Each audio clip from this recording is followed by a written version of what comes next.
Bismillahirrahmanirrahim. Assalamualaikum warahmatullahi wabarakatuh. Nama Lailatul Badriyah dengan NIM 1814201.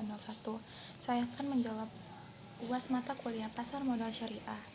Pertanyaan pertama, paparkan kondisi perkembangan pasar modal syariah di Indonesia dalam masa pandemi COVID-19 pada tahun 2020.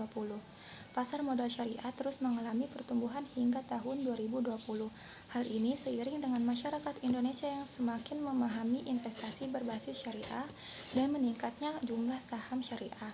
Diambil dari Investor Daily, yaitu Direktur Utama Bursa Efek Indonesia atau BEI, yaitu Inarno Jajadi mengatakan jumlah saham syariah per 27 Oktober 2020 mengalami peningkatan hingga 90,3% menjadi 451 saham dibandingkan dengan perolehan tahun 2011 sebesar 237 saham atau tumbuh menjadi 63,6% dari total saham. Volume transaksi syariah mencapai 56,9% dan frekuensi transaksi saham syariah tercatat 61,9% dari total frekuensi transaksi saham di bursa. Sementara itu, data anggota bursa yang menyediakan layanan syariah online trading system menunjukkan bahwa dalam 5 tahun terakhir, jumlah investor syariah tumbuh dari 4.908 investor pada tahun 2015 menjadi 80.152 investor pada September 2020 dengan tingkat keaktifan mencapai 25,2%. Jumlah outstanding efek syariah di pasar modal saat ini adalah 467 saham syariah, 163 sukuk korporasi, 284 reksadana syariah, serta 65 sukuk mudharabah.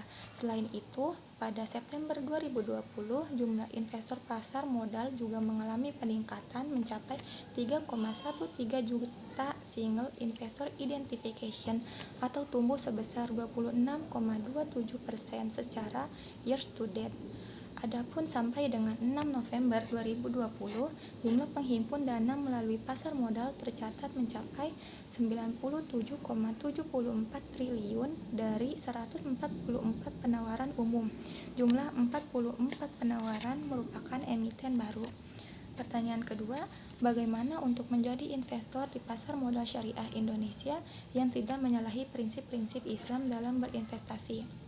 Agar investasi saham syariah sejalan dengan tujuan investasi serta tidak menyalahi prinsip-prinsip Islam dalam berinvestasi, ada 3 hal yang harus diperhatikan oleh investor syariah.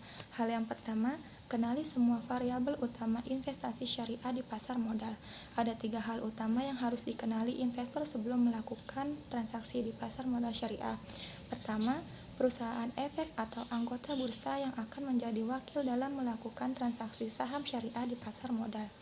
Perusahaan efek di pasar modal syariah wajib mempunyai sistem syariah yang sudah disertifikasi oleh DSN MUI. Oleh sebab itu, investor saham syariah harus membuka rekening efek di perusahaan efek yang sudah mempunyai syariah online trading system. Yang kedua, regulasi yang mengatur pasar modal syariah Indonesia, termasuk fatwa-fatwa terkait pasar modal syariah. Mengenali regulasi di pasar modal syariah akan memudahkan dalam mengambil strategi investasi yang memenuhi prinsip syariah di pasar modal syariah. Yang ketiga, saham syariah yang akan menjadi objek investasi di pasar modal syariah Indonesia. Mengenali saham syariah yang akan ditransaksikan adalah suatu keharusan bagi investor syariah. Pemahaman tentang saham syariah akan meningkatkan efisiensi dan efektivitas transaksi yang dilakukan investor syariah. Hal yang kedua yaitu pelajari semua variabel utama investasi syariah di pasar modal. Investor syariah harus menghindari transaksi saham syariah yang termasuk gharar. Setelah mengenali 3 variabel, maka investor wajib mempelajarinya. Investor syariah disarankan mempelajari atau mempunyai kemampuan analisis fundamental untuk melihat kinerja saham syariah dan jika diperlukan, analisis teknikal untuk memutuskan kapan melakukan transaksi jual beli. Hal yang ketiga yaitu investasi. Investor syariah harus melakukan transaksi jual beli saham syariah kapan saja dengan waktu yang singkat. Misalnya transaksi harian, kapan rentang waktu yang panjang. Transaksi saham syariah harian sering disebut dengan istilah trading atau spekulasi.